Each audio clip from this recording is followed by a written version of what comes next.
Hey guys, welcome to mister Viswa car care. நான் உங்கள் விஸ்வநாதன். நம்ம இன்னைக்கு பார்க்க போறது என்னன்னா, ஸோ நான் முத கார் வாங்கக்குள்ள நான் எப்படி கார் வாங்கினேன், எனக்கு எப்படி அந்த எண்ணம் வந்தது அப்படின்றத பற்றி தான் இன்றைய வீடியோவில் பார்க்க போறோம். இது எதுக்கு எனக்கு எனக்கு என்ன இதனால பிரயோஜனம் அப்படின்னு கேக்குறீங்களா? ஸோ கண்டிப்பா நீங்க இருக்கக்கூடிய நிலைமையில என்னாலலாம் கார் வாங்க முடியுமா அப்படின்னு நீங்க யோசிச்சுட்டு இருக்கீங்கன்னா, தயவு செய்து அதை அப்படியே மூட்டை கட்டி ஓரம் வச்சிருங்க. எல்லாராலையுமே கார் வாங்க முடியும். அதுக்கு நான் ஒரு சில விஷயங்கள் சொல்றேன். ஸோ அதுக்கு நான் எப்படி இதை க்ரோத் பண்ணேன் அப்படின்றதையும் நான் சொல்றேன். சரி, ஓகே. இப்போ நம்ம வீடியோக்குள்ள போகலாம். வீடியோக்குள்ள போறதுக்கு முன்னாடி நம்ம சேனல் சப்ஸ்கிரைப் பண்ணினா மறக்காம சப்ஸ்கிரைப் பண்ணிக்கோங்க. அண்ட் இந்த வீடியோ பண்றதுக்கான முக்கியமான காரணம் என்னன்னா, ஸோ எல்லாருக்குமே வண்டி வாங்கணும், வீடு கட்டணும், நல்ல ஒரு லைஃப்ல ஒரு ஸ்டேட்டஸ்ல போய் இருக்கணும் அப்படின்ற ஆசை இருக்கு. எல்லாரும் மனசுலயுமே இது இருக்குங்க. ஆனா அது எல்லாமே நிறைவேறிடுதா அப்படின்னு கேட்டீங்கன்னா அதுதான் தெரியல. அதுதான் கஷ்டமான ஒரு விஷயம் கூட. யோசிக்கிறதுக்கு என்னப்பா, நான் ஒரு கோடீஸ்வரன் ஆகணும், நான் ஒரு மல்டி மில்லியனர் ஆகணும், நான் ஒரு ட்ரில்லியனர் பில்லியனர் என்ன வேணா நான் பெரிய ஒரு ஆளா ஆகணும் அப்படின்ற எண்ணம் எல்லாருக்குள்ளயுமே இருக்கும். அதை இம்ப்ளிமெண்ட் பண்றதுக்கு நம்ம என்ன பண்றோம் அப்படின்றது தான். சரி, ஓகே. இப்போ நான் ஒரு சின்ன ஒரு எக்ஸாம்பிள் சொல்லணும்னா என்ன வச்சே சொல்லலாம். ஸோ நான் கார் வாங்கணும்னு முடிவு பண்ணேன். எனக்கு கார் மேல கிரேஸ் அப்படின்றது ஃபர்ஸ்ட் சின்ன வயசுல இருந்தே இருந்தது. ஆனா அது இன்னும் அதிகமானது ஆஃப்டர் சென்னை தான். ஸோ ஆஃப்டர் சென்னை எனக்கு நல்ல க்ரோத் கொடுத்துருச்சா, நல்ல வருமானம் அப்படின்றது எனக்கு கொடுத்துருச்சா அப்படின்னு கேட்டா சத்தியமா கிடையாது. After growth Chennai, after coming Chennai அப்படின்றது பார்த்தீங்கன்னா எனக்கு நிறைய அடிகளை கொடுத்தது, நிறைய மிதிகளை கொடுத்தது அப்படின்னு தான் சொல்லணும். ஸோ ஆனால் வாழ்க்கையை கத்துக்கிறதுக்கு நல்ல ஒரு ஒரு பாடத்தளமா இருந்தது அப்படின்றத சொல்லணும். அதாவது ஸ்கூலா இருந்தது அப்படின்னு நம்ம சொல்லணும். ஓகே. ஏன்னா இந்த மாதிரி தருணத்துல தான் யார் நம்ம கூட நிக்கிறது, யார் நம்ம கூட நிக்கிறாங்க, யார் நமக்கு சப்போர்ட்டிவா இருக்கிறாங்க அப்படின்றத நம்மளால புரிஞ்சுக்க முடியும் அண்ட் தெரிஞ்சுக்க முடியும். அதுல நான் நிறைய தெரிஞ்சுக்கிட்டேன், நிறைய அண்டர்ஸ்டாண்ட் பண்ணிக்கிட்டேன். யார் நமக்காக இருக்கிறாங்க, யார் அவங்க வேலை உண்டு, அவங்க அவங்க பொழப்பு உண்டுன்னு இருக்கிறாங்க அப்படின்றதையும் பார்த்துட்டேன். யார் நம்மளை ஏதாவது ஒரு குறை சொல்லிட்டு இருக்காங்க அப்படின்றதையும் நான் பார்த்துட்டேன். ஓகே. இப்ப நம்ம கண்டென்ட்டுக்குள்ள வருவோம். ஃபேமிலி பஞ்சாயத்தெல்லாம் எதுக்கு, இல்ல மத்த பஞ்சாயத்தெல்லாம் எதுக்கு? ஏன்னா ஃபேமிலி மட்டும் கிடையாதுங்க. ஏன்னா நான் ஒரு விஷயம் சொல்றேன். எஸ்கே படத்துல ஒரு ஃபேமஸான ஒரு டைலாக் வரும். அதை நான் எப்பவுமே நான் அதை மனசுல நான் நினைச்சுப்பேன். நான் சொந்தங்களையே மட்டும் குறை சொல்லிக்கிட்டே இருக்கிறது அப்படின்றது கிடையாது.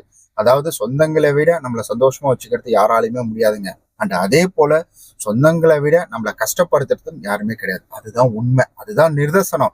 நம்ம சொந்தத்துல சண்டை சச்சரவு இருக்கும். ஆனா அவங்க எப்படியா இருந்தாலும் ஒரு கட்டத்துல சொந்தம் சொந்தம் தான் அப்படின்னு ஒரு நிலைமைக்குள்ள அது வந்துடும். அது கண்டிப்பா நிதர்சனமான ஒரு உண்மை.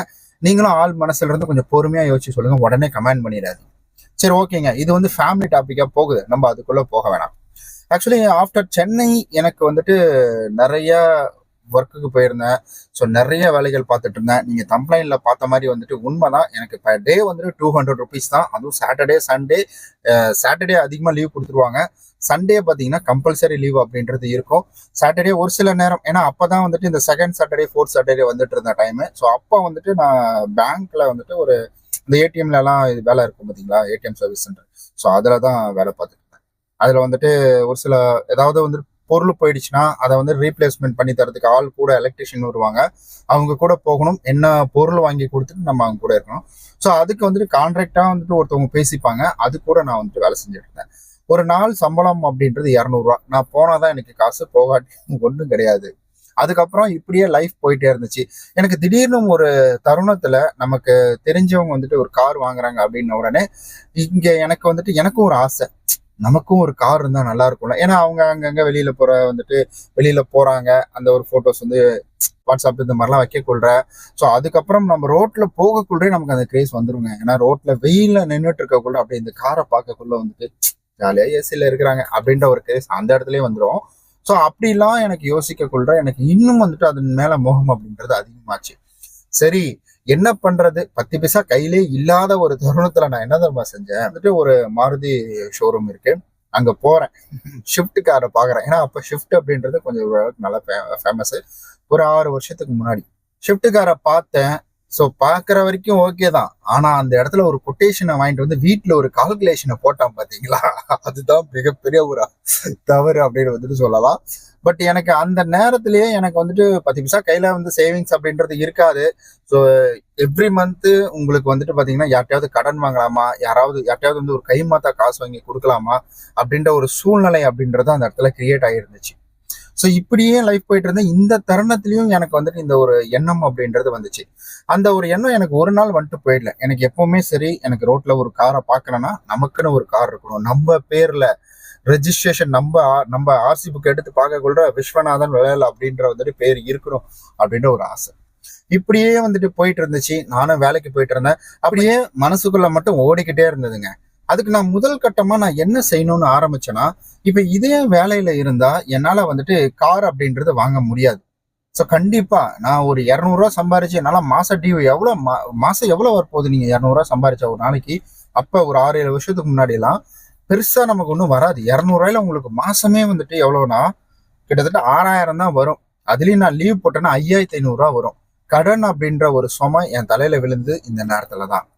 அப்ப வந்துட்டு எனக்கு ஃபுல் அண்ட் ஃபுல் எனக்கு இதுலயே போயிட்டு இருக்குது. என்னடா கடன் அதிகமா இருக்கு, நம்ம இங்க வேற கார் வாங்க நினைக்கிறோம். சரி ஓகே, இந்த இடத்துல நம்மளுடைய வருமானத்தை அதிகப்படுத்தணும் அப்படின்னு சொல்லிதான். ஸோ அந்த இடத்துல இன்னும் கொஞ்சம் வேலை எல்லாம் கொஞ்சம் எக்ஸ்ட்ரா பார்த்து அந்த இதுலயே வந்துட்டு அந்த எக்ஸ்ட்ரா ஒரு மேனேஜர் மாதிரின்னு வச்சுக்கோங்களேன். ஸோ மேனேஜர் மாதிரி வந்துட்டு அது இந்த மேனேஜர் தான், பேங்க்குக்கெல்லாம் கிடையாது. ஸோ தேர்ட் பார்ட்டி மேனேஜர் மாதிரி அந்த ஒரு டீமுக்கு வந்துட்டு வந்தேன். டீம்னா எந்தெந்த ஏடிஎம் போறாங்க, எந்தெந்த ஏரியா போறாங்க, அந்த மாதிரி வந்துட்டேன். ஸோ அப்படி வந்ததுக்கு அப்புறம் எனக்கு பெருசா சம்பளம் வந்துருச்சா அப்படின்னு கேட்டீங்கன்னா 60 ரூபாய் ஏற்றி கொடுத்தாங்க. அதுக்கப்புறம் ஒரு 40 ரூபா வந்துட்டு ஒரு 10 ஒரு ஒரு மாசத்துல ஏற்றி கொடுத்துட்டாங்க. 300 ரூபாய் எனக்கு வந்துச்சு. 9000 ரூபாய் மாறினுச்சு. சரி ஓகே, நம்ம எதுவுமே பண்ணாம இருந்துட்டு இருந்தோம். இப்ப ஏதாவது பண்ணணும்னு நினைக்கிறோம். அதுக்கு ஒரு பூஸ்ட் கொடுக்குற மாதிரி வந்துட்டு மோட்டிவேட் பண்ற மாதிரி நமக்கு 100 ருபீஸ் நம்மளுடைய வருமானத்துல அதிகமா இருக்கு அப்படின்ற ஒரு சந்தோஷம் எனக்கு. அப்ப கண்டிப்பா இதை நம்ம விட்டுறக்கூடாது, இதை பிடிச்சிட்டு அடுத்த லெவலுக்கு போகணும் அப்படின்னு சொல்லிட்டு ஸோ நிறைய அந்த பேங்க் சர்க்கிள்ல இருக்கிறவங்க எல்லாத்தையுமே பேச ஆரம்பிக்கேன். பெருசா அங்க வந்துட்டு பேச விட மாட்டாங்க. ஆனா வந்துட்டு பேச ஆரம்பிக்கிறோம். அதுக்கான ஆப்பர்ச்சுனிட்டி எங்க வருதுன்னா டிமானிட்டேஷன். ஸோ அதாவது வந்துட்டு பணம் 500 1000 காலி பண்ணாங்க பார்த்தீங்களா? அப்பெல்லாம் வந்துட்டு நான் அங்கதான் இருந்தேன். அப்ப அந்த பணத்தை வந்துட்டு கவரை கட்டி இப்படி தூக்கி கிடாசுவாங்க, கவரை கட்டி தூக்கி கிடாசுவாங்க, பண்டல் கட்டுவாங்க, போட்டு டைட் பண்ணி கட்டி எடுத்து இதை ஆர்பிஐக்கு வந்துட்டு அனுப்பிட்டு இருந்தாங்க. ஸோ அந்த டிமானிட்டேஷன் வந்த சமயத்துல நான் அதிகமா இன்சைடு உள்ள வந்துட்டு இருக்கிறதுக்கான வேலை, அதாவது வந்துட்டு பேங்க்குன்னு தனியா ஒரு இடம் இருக்கும், பணத்தை வந்துட்டு வச்சுட்டு இருக்கிறது ஒரு இடம். ஸோ அந்த இடத்துக்குள்ள வந்துட்டு எனக்கு இருக்கிறதுக்கான வாய்ப்புகள் அப்படின்றது கிடைச்சிது. ஸோ கான்ட்ராக்ட் பேஸ்ட்ல வந்துட்டு, ஆனா உள்ள போகல பயங்கரமா செக் பண்ணிட்டு தான் அனுப்புவாங்க. வெளியில போகல அதே தான், ரொம்பலாம் செக் பண்ண மாட்டாங்க. ஸோ அவங்களுக்கு தெரியும் ஸோ பர்சன் எப்படி அப்படின்னு அதெல்லாம் பார்த்து தான் உள்ளேயே வந்துட்டு வேலைக்கு ஆள் எடுப்பாங்க. சரி ஓகே, இப்போ வந்துட்டு அந்த மாதிரி எனக்கு பழக்கம் ஏற்படுது. ஸோ இந்த பேங்கிங் செக்டார்ல என்னால என்ன பண்ண முடியும், எனக்கு இப்ப இருக்கிற வந்துட்டு ஏஜுக்கு நான் என்ன செய்ய முடியும் அப்படின்ற ஒரு எண்ணம். அப்ப பேசக்கூட ஒரு சில ஐடியாஸ் எல்லாம் கிடைக்குது. ஸோ இந்த மாதிரி வந்துட்டு சேல்ஸ் டீம் இருக்கு, எனக்கு அப்பதான் தெரியும் எனக்கு சேல்ஸ் டீம் இருக்கு, கலெக்ஷன் டீம் இருக்கு. ஸோ எல்லாம் செப்பரேட்டா இருக்கும். ஆனா இதை பேங்க் பண்ணாது, ஸோ தேர்ட் பார்ட்டி தான் பண்ணுவாங்க அப்படின்றத வந்துட்டு புரிஞ்சுக்கிட்டேன். சரி அப்ப பேங்க்ல இந்த மாதிரி சேல்ஸுக்கு கலெக்ஷனுக்கு ஏதாவது வேலை இருந்தா கொடுங்க அப்படின்னு கேட்க போக, எப்பா இல்லப்பா அதுக்கெல்லாம் வந்துட்டு ஒரு எக்ஸாம் எழுதணும், ஆர்பிஐல போய் நீ ஒரு எக்ஸாம் எழுதிட்டு வரணும், அது பாஸ் ஆனாதான்பா கிடைக்கும் அப்படின்ற மாதிரி சொல்ல. ஸோ இப்படியே லைஃப் அப்படின்றது வந்து ஒரு கட்டத்துல இருந்து அடுத்த கட்டம் போகக்கூடிய ஒரு டைம்ல ஸோ எக்ஸாம் எழுதணும்ட்டாங்க. நமக்கு எக்ஸாம்னா கையெல்லாம் நடக்குமே, என்னத்தர எக்ஸாம் எழுதுறது அப்படின்னு சொல்லிட்டு அப்புறம் ஒரு மொபைல் ஒன்று வாங்குறேன். ஸோ மொபைல் வாங்கினோடனே ஒரு கலெக்ஷன் ஏஜென்ட், எனக்கு ஒரு மாசம் டிலே ஆனதுனால கலெக்ஷன் ஏஜென்ட் வந்துட்டாங்க. அவங்க கூட ஒரு நல்ல ரிலேஷன்ஷிப் அப்படின்றது ஏற்படுது. அப்ப அவர் என்ன பண்றாருன்னா, வேலை இல்லைங்க, என்னங்க பண்றது, வேலை இல்லாததுனால தாங்க வந்துட்டு அப்படின்னு அவர் டக்குன்னு ஒரு வாய் விட்டாரு. சரி வாங்க நான் வேலை தரேன் அப்படின்னாரு. அதையே பிடிச்சிக்கிட்டேன். டெய்லியும் கால் பண்ணேன், 10 தடவை கால் பண்ணேன். 2 மாசம் அலைய விட்டு 3வது மாசம் ஸ்டார்டிங்ல எனக்கு வேலை வாங்கி கொடுத்தாரு. அந்த வேலையில போய் எனக்கு பெருசா சம்பளம் அப்படின்றது தரலைங்க. அவன் ஏமாத்தி விட்டு போயிட்டான்.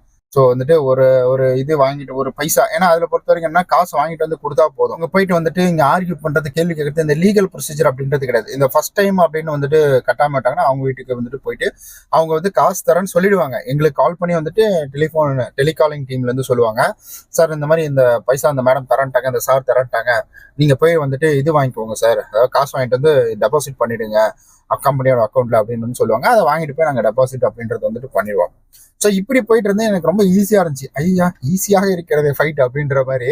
ஸோ பாக்ஸிங் ஈஸியாக இருக்கிறது அப்படின்ற மாதிரி எனக்கு வந்துட்டு ஜாலியாக தான் போயிட்டு இருந்துச்சு. அப்போ எனக்கு வந்து வருமானம் அப்படின்றது ரொம்ப கம்மியாக ஆரம்பிச்சு. எனக்கு இந்த 9,000 அப்படின்றது எவ்ரிடே ஒர்க் பண்ணிட்டு எனக்கு அது வந்துட்டு வந்தது. அப்ப எனக்கு என்ன ஆகுது பாத்தீங்கன்னா, எனக்கு வருமானம் அப்படின்றது ரொம்ப டவுன் ஆக ஆரம்பிக்குது. ஆனா எனக்கு வந்து ஒரு டைமிங் அப்படின்றது ரொம்ப அதிகமா கிடைக்குதுங்க. அதாவது காலையில வந்துட்டு ஒரு 7 மணிக்கு போயிட்டு 10 மணிக்கு வந்துருவேன். அதே போல சாயந்தரம் ஒரு 4 மணிக்கு 3 மணிக்கு போயிட்டு சாயந்தரம் ஒரு 7 மணிக்கு வந்துருவேன். ஏன்னா ஆர்பிஐ கலெக்ஷன் டைம் அப்படின்றது மார்னிங் 7 to 7 அப்ப. ஸோ மார்னிங் 7 ஈவினிங் 7 அப்படின்றது தான் அப்ப. பட் இப்போ வந்துட்டு 8 to 7 அப்படின்னு வந்துட்டு மாத்திட்டாங்க. அப்ப அப்படி போயிட்டு வந்துட்டு இருந்தோம் நாங்க. அப்படியே ஃபோன் பண்ணி சொன்னா போகும், இல்லைன்னா வந்து சாயந்தரம் அதுவும் இருக்காது. ஜாலியா வீட்லயே வந்துட்டு இருந்துட்டு இருந்தோம். அப்பதான் எனக்கு இந்த வீடியோ போடணும் அப்படின்ற ஒரு எண்ணம் எல்லாமே வந்துச்சு. ஸோ ஒன்னு ஒன்னா ஒவ்வொரு கண்டென்ட்டும் தேடிக்கிட்டே இருந்தேன். எனக்கு கிடைக்கல. நான் பாக்ஸ் கட் பண்ணி ஸ்பீக்கர் பாக்ஸ் செஞ்சு போட்டேன். ஸோ வீட்டில் வேற ஏதாவது வந்துட்டு பொருள் இருந்துச்சா லைட் எரியுறது, பேட்டரியை ஒர்க் பண்ண வைக்கிறது, இந்த மாதிரி விஷயங்கள்லாம் தொடர்ந்து போட்டுக்கிட்டே இருந்தேன். 4 வருஷமா 40 சேனல் ஓப்பன் பண்ணி பார்த்துக்கோங்க எத்தனை சேனல். ஸோ இதெல்லாம் பண்ணிட்டு எனக்கு பெருசா வந்து கிடைக்கல. ஆனா இப்ப சொல்லக்குள்ள சாதாரணமா கொஞ்ச நேரத்துல முடிஞ்சிடும். ஒரு 10 நிமிஷம் ஒரு 1/4 மணி நேரம் வீடியோல முடிஞ்சிடும். பட் ஆனா அது அதுக்கான டைம் அப்படின்றது 4 இயர் இவ்வளவு டைம் அப்படின்றது எடுத்துச்சு. சரி அதுக்கப்புறம் வந்துட்டு நான் வண்டி வாங்கிட்டேனா அப்படின்னு கேட்டீங்கன்னா, என்னுடைய வேலை அப்படின்றது பாத்தீங்கன்னா ரொம்ப அப்படியே வந்து ஊசலாடிக்கிட்டே இருந்துச்சு. தலைக்கு மேல கத்தி தொங்குதுன்னு சொல்லுவாங்க பார்த்தீங்களா, அந்த மாதிரி ஊசலாடிக்கிட்டே இருந்தது. என்னடா இது இப்படியே போயிட்டு இருக்கு அப்படின்னு சொல்லிட்டு யோசிக்க கூட அந்த வேலையில இருந்து இன்னொரு சர்க்கிள் அப்படின்றது ஏற்படுது. இன்னொரு பழக்கம் ஏற்படுது. அந்த பழக்கத்தினால எனக்கு அந்த வேலையில இருந்து இன்னொரு வேலைக்கு போறேன். அதே கலெக்ஷன் இதுதான், ஆனா இன்னொரு வேலைக்கு போறேன். அப்புறம் ஆஃபீஸ்க்குள்ள போறேன். அப்புறம் அப்படியே வந்துட்டு என்னுடைய சர்க்கிளை நான் வந்துட்டு இன்க்ரீஸ் பண்ணிக்கிட்டே இருந்தேன். அப்ப எனக்கு வந்து வீடியோக்கான டைமிங் கிடைச்சது. எனக்கு அப்புறம் இங்கேயும் வந்துட்டு எனக்கு வேலை அப்படின்றது கிடைச்சது. அப்புறம் வேலையில டபுள் வேலை அப்படின்றது வந்து பார்க்க ஆரம்பிச்சிட்டேன். 2 வேலை. அப்படிலாம் பார்த்ததுல எனக்கு ஒரு மந்த்லி ஒரு 24,000 அப்படின்றது வருது. வெறும் 9,000 ரூபாய் பார்த்துட்டு இருந்தேன். வெறும் 6,000 ரூபாய் பார்த்துட்டு இருந்தேன். அந்த 6,000 நான் ஒரு சின்ன ஒரு முயற்சி எடுத்த காரணத்தினால அந்த 6,000 9,000 மாறுச்சு. அந்த 9,000 15,000 மாறி, அதுக்கப்புறம் அந்த 15,000 25,000 மாறி 24,000 மாறிடுச்சு. ஸோ இப்போ எனக்கு இன்னொரு சம்பளம் வேற எக்ஸ்ட்ரா ஒரு 13,000 அப்படின்றது ஆட் ஆகுது. ஏன்னா அதுல பார்ட் டைம் மாதிரி தான் செய்வேன். அதுல ஒரு 13,000. அப்ப பாத்துக்கோங்க, 34,000 37,000. இப்ப என்னால ஒரு மாசத்துக்கு ஒரு கார் வாங்குறேன்னா அந்த காரை டவுன் பேமெண்ட் வேற நான் கட்டணும். இப்ப மாசம் என்னால வந்து ஒரு இஎம்ஐ அப்படின்றத கட்ட முடியும். 5,000 இஎம்ஐ அப்படின்றது கட்ட முடியும். வாடகை வந்துட்டு 6,000 7,000 இந்த மாதிரி வரும். ஸோ அப்படி இருக்கக்குள்ள எனக்கு இந்த ஒரு தருணம் அப்படின்றது நம்ம ஓரளவுக்கு வந்துட்டோம் அப்படின்ற மாதிரி. ஆனா எனக்கு அது பத்துல. ஸோ இன்னும் நம்ம போகணும். ஏன்னா நான் அந்த டைம்ல காசு இல்லாத இருந்த டைம், மாசம் மாசம் வந்துட்டு கடன் வாங்கின டைம்ல என்ன செஞ்சுட்டேன்னா, என்னுடைய நகையெல்லாம் எடுத்துட்டு போய் அடமானம் வச்சிட்டேன். அடமானம் வச்ச நகையை என்னால மூக்க தெரியல. அதுக்காக ஒரு சீட்டை போடுறேன். அந்த காசை எடுத்து வட்டி கட்டுறதுக்கே கரெக்டா இருக்குது. அந்த சீட்டு காசை கட்டுறதுக்கு நான் நிறைய இடத்துல கடன் வாங்கினேன். இப்படியே மல்டிபிள் டைம் போயிட்டு அப்படி சுத்தி பார்க்க கூட எல்லாரும் இவனா அப்படின்ற மாதிரி ஒரு கண்ணோட்டம் அப்படின்றது கிரியேட் ஆகும். ஸோ கண்டிப்பா நம்ம முன்னாடி யாரும் பண்ணல. பட் பேக்ல எல்லாம் கடவுளுக்கு தான். ஆனா நடந்துக்கிற விதத்தை வச்சு தெரிஞ்சுக்கலாம் இல்லைங்களா? சரி, okay. Anyway, so back to the topic. இப்படிலாம் வந்துட்டு நடந்துட்டு இருந்த தருணத்துல தான் அப்புறம் எனக்கு வந்துட்டு கொஞ்சம் கொஞ்சமா க்ரோத் ஆக ஆரம்பிச்சது. வேலையில நல்ல சர்க்கிள். அப்புறம் நான் சொன்னேன் இல்லைங்களா, அந்த எக்ஸாமே இப்போ எழுதிட்டேன் நான். ஜஸ்ட் மிஸ்ல பாஸ் ஆயிட்டேன் நான். ரொம்ப ஹாப்பி. அதுக்கப்புறம் என்னுடைய சம்பளம் அப்படின்றது ஒரு 15,000 வந்துட்டு இன்க்ரீஸ் ஆகுது. ஸோ அப்படி இருக்கக்குள்ள எனக்கு அப்படியே போகுது. நான் உடனே கார் எடுத்துட்டேனா அப்படின்னு கேட்டீங்கன்னா கிடையாது. ஏன்னா நகை ஃபுல்லா சேட்டு கடையில் இருக்கேன். சேட்டு தெரிஞ்சவருன்றதுனால நகையை வந்துட்டு சரி ஓகே நான் வந்து இது பண்ணி வைக்கிறேன், ஹோல்டு பண்ணி வைக்கிறேன், கொஞ்சம் பார்த்து சீக்கிரமா மூட்டுருங்க அப்படின்ற நம்ம மேல இருந்த ஒரு நம்பிக்கையில வந்துட்டு அவரும் சரின்ட்டாரு. ஸோ அப்படி இருந்த ஒரு தரத்துல நகையை மூக்கணும் நான். அதுக்கப்புறம் சின்ன சின்ன கடனை கட்டணும். வெளியில கடன் வாங்கி இருக்கணும். ஒருத்தர் வட்டிக்கு வாங்கிட்டு அதனால ஒரு மாறி பேச ஆரம்பிச்சிட்டேன்.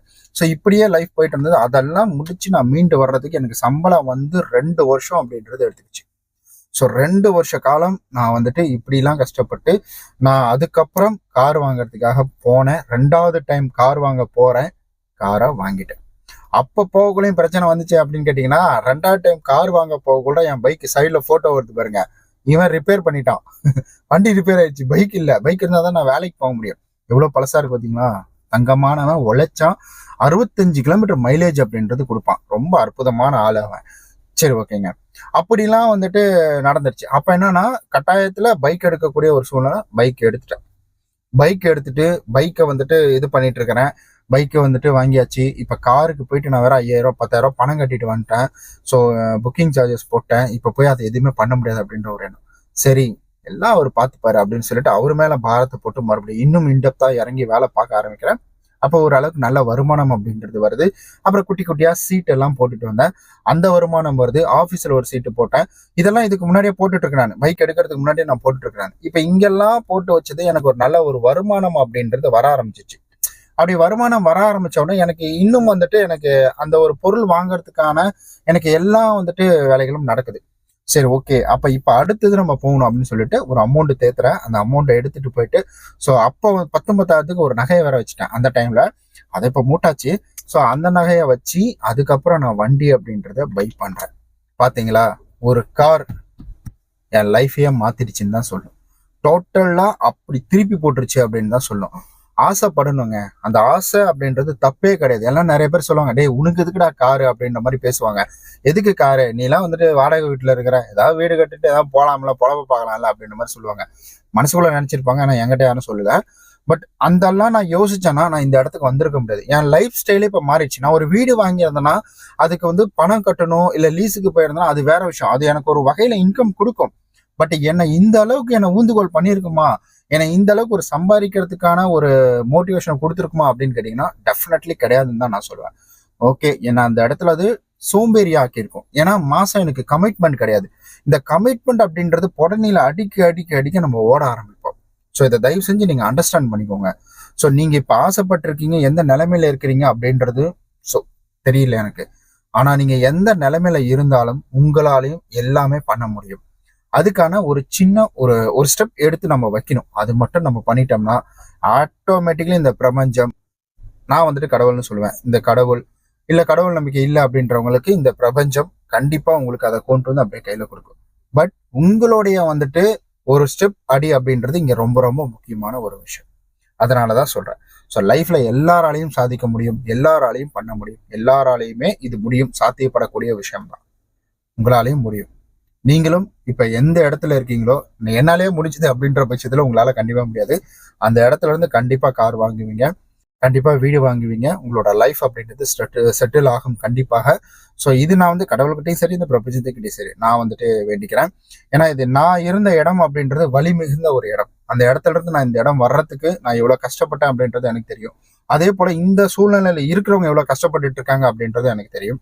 அந்த ஒரு ஒரு உணர்தல்னாலதான் இந்த ஒரு விஷயத்த நான் உங்கள்கிட்ட சொல்றேன். ஓகே நண்பர்களே, இந்த பதிவு உங்களுக்கு ஒரு சின்ன ஒரு மோட்டிவேஷனல் அப்படின்றது கொடுத்துருக்கும்னு நம்புறேன். ஏன்னா பிகாஸ் எங்கேயோ இருந்து இன்னைக்கு மாசம் வந்துட்டு 5,000 16,000 வந்துட்டு வண்டி due, bike due, car due இதெல்லாம் கட்டுற அளவுக்கு நான் வந்திருக்கேன் அப்படின்னா ஸோ அதுக்கு காரணம் இவன் தான், இந்த காரு தான். எனக்கு இந்த கார் மேல இருந்து கிரேஸ் தான்.